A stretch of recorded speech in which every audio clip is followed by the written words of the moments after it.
هغه پاچا چې سلطنت یې پرېښود خو د فقیرانو خدمت یې غوره کړ. یو پاچا چې فقیر شو خو د تاریخ زړونو ته داخل شو. د خپل تخت پرېښود خو خدای ته ورسید. بادشاه و خو زړه یې د فقیر و. یو وخت د اندلس په خاوره کې یو بادشاه و چې نوم یې و ابو عبدالرحمن یحیی. د خپل سلطنت د ځوانۍ پر مهال ترلاسه کړی و.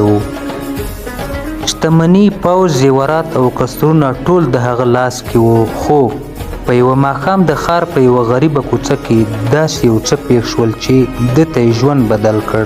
هغه یوه وړه نجلۍ ولیده چې د خوراک لپاره یې زړه ډوډۍ راټولوله. هغه ورته وکتل او ویې ویل بادشاهي څه ارزښت لري که زما خلک وږي وي.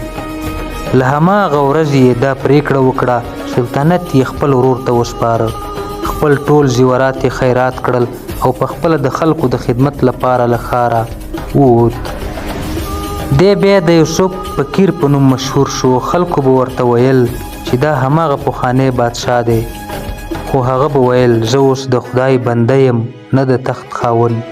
عبرت او فای: د انسان اصلي شتمني هغه ده چې له ځان پرته د نورو لپاره ژوند وکړي.